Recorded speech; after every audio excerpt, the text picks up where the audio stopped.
While the candidates may be downplaying the race factor, make no mistake, for some voters, it's bubbling just below the surface. It's not going to go away. Pigmentation. One of the truisms of this life is, I can't wash off this black, I can't bleach it off, I can't even pray it off. I believe that the blacks are more racist than the whites. Some who think race is a factor say it's almost a little embarrassing to admit. If Obama get in there, it's truly a change, and that's what I would like to see. And it has nothing to do with his color. Well, you know what, I'm going to be honest, and that's all I can be. Yeah, I think I would like to see a black man in there. When we close the curtain, when the lights go down low, and we can vote our prejudices because we're hidden. Question: was segregation such a bad idea? It was a diverse, school, but we had a lot of white teachers. What I noticed about a lot of those white teachers was they seemed to give up too early on the black students, especially the boys, especially dudes like me. It's like they were quick to call us disruptive for one reason or another. They just didn't really try too hard to reach us. It's like they figured from the beginning, oh, I'm not going to be able to get through to this one, and it was just quick and easy for them to give up when you're going to call you a disciplinary problem. Now, my black teachers, it seemed like they were personally vested in our future because they knew that they were part of the black community and we are part of the black community, and our future is their future because we were the future. Also, think about this. I think some prejudice is almost natural, for lack of a better term. Think back to high school in the lunchroom. Now, like I said, I went to a school that was diverse. Now, in the lunchroom, you were allowed to sit wherever you wanted, but people self-segregated. It's like the races would just pool in together. There was a black section, there was a white section, there was an Asian section, Hispanic section, and this is when people were allowed to sit wherever they wanted. They just almost gravitated toward each other because maybe I don't think it's unnatural to want to be around people who maybe have similar experiences as you and maybe think similar to you. That's what makes you more comfortable. And a lot of times it's based on race. Another example, when I was trying to decide on what school to go to, we went out to visit Michigan State, right? So when I get there with my family, it's like a sea of white people everywhere. And, we're driving around, and they're all white people all over the place. And I'm trying to take everything in, all at once. And then we come into park, we pull up right next to a black family. So we get out of the car and we see each other, and we were so relieved. It's like we were shaking hands and hugging. We had never seen people before in our entire lives. But I was just so happy that there was going to be somebody else there, even just for that day, that I could identify with. Somebody else who had similar experiences as me. Somebody who I knew a few things that we would automatically have in common, and certain things that would be similar about us. And I think that sort of thing is natural.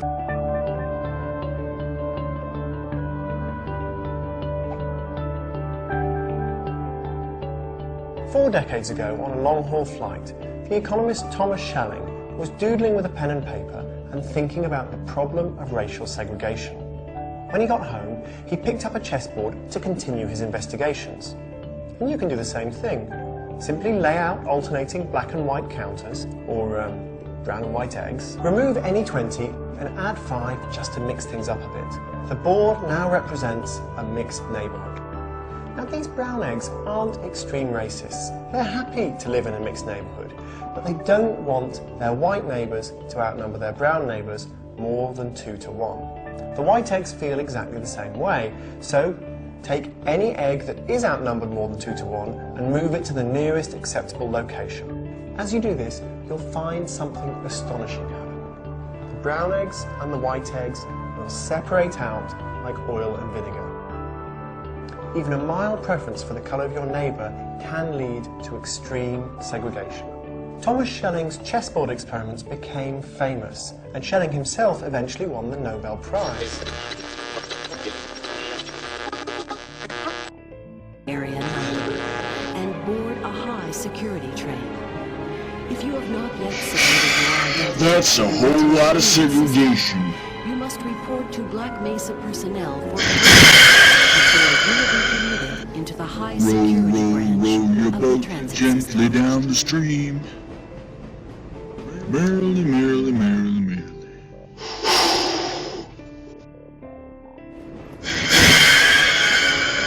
Due to the high Time to go down even further. handled in the Black Mesa compound, no smoking, eating, or drinking are permitted within the Black Mesa transit system. Please keep your limbs inside the train Hey, at all Pinko, times. positive Do not thinking is attempt not to gonna open the cut doors it. until the train has come to a complete halt at the station platform. Let's find the biggest study on diversity going down from here. Electrified ring. Literally. A reminder to all Black Mesa personnel. Regular radiation and Lock and load. screenings are a requirement.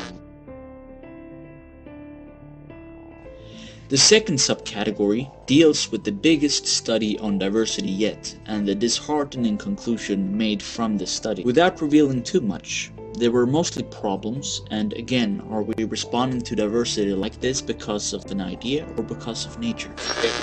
Since we've spent such a long time focusing on ethnic self-segregation simply because I wanted to avoid the counter-argument to my video series that the examples that I were given were isolated exceptions, by proving in great quantity and quality all the many examples of ethnic self-segregation everywhere, I'm proving that it is persistent, it's consistent, it is reoccurring globally.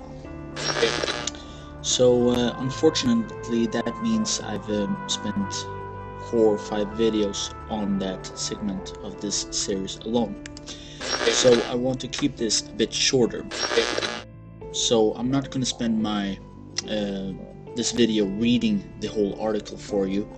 The article is called "The Downside of Diversity." A Harvard political scientist, Robert Putnam, finds that diversity hurts civic life. What happens when a liberal scholar unearths an inconvenient truth? And it is the biggest study yet. You can read it for yourself. I'm merely posting it here so that you're aware of it. However, I am going to read the results. Well, quite simply, the results of his new study comes from a survey Putnam directed among residents in 41 US communities, including Boston. Residents were sorted into the 4 principal categories used by the US Census: Black, White, Hispanic, and Asian.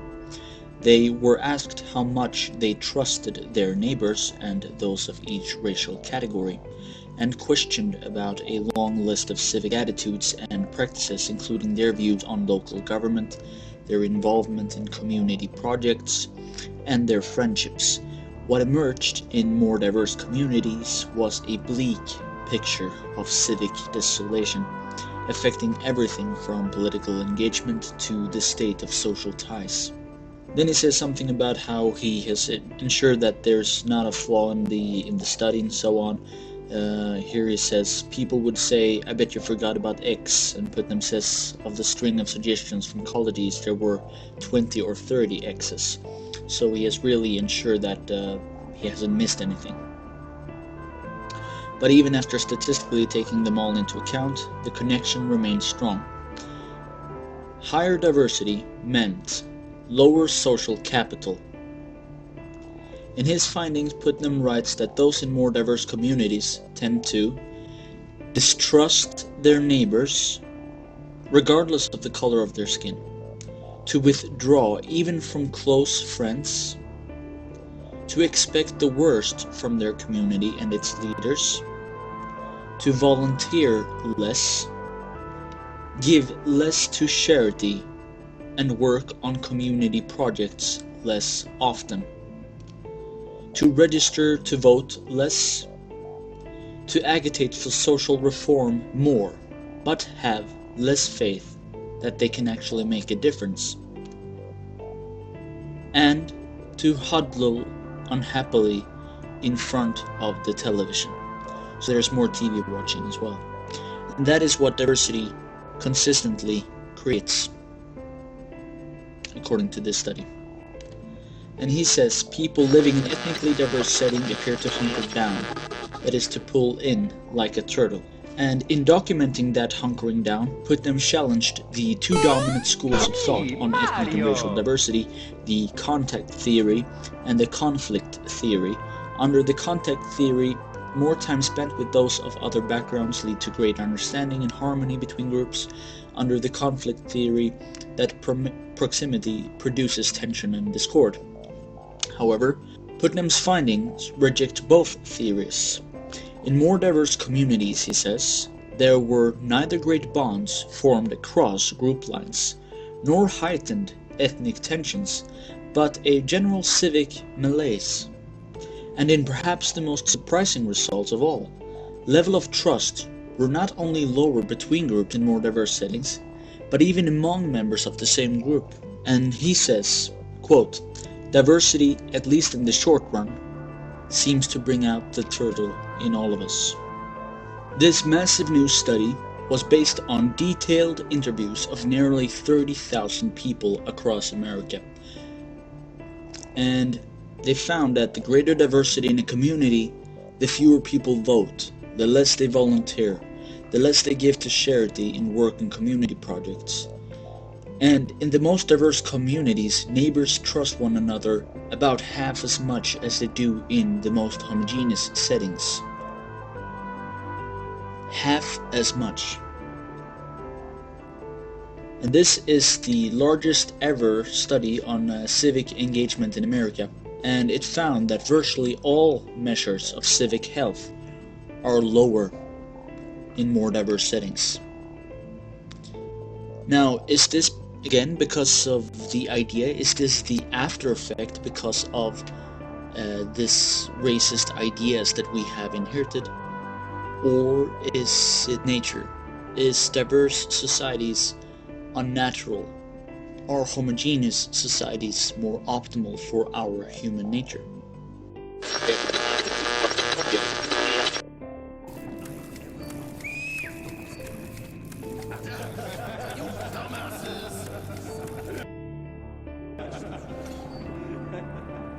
Slow down, guys. Peter, what's up? Military caravan got stuck near Alexeyevska. A tunnel collapsed, rudder sheet. You have to use the service tunnel bypassing Alexeyevska. Ah, fuck. I hate this tunnel.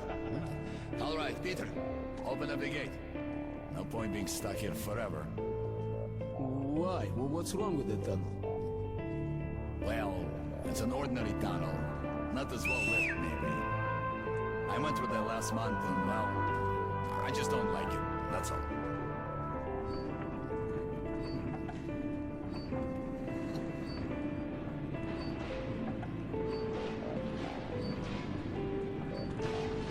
Have a safe trip. We're riding a ham car and we're armed, so I think we'll make it there okay.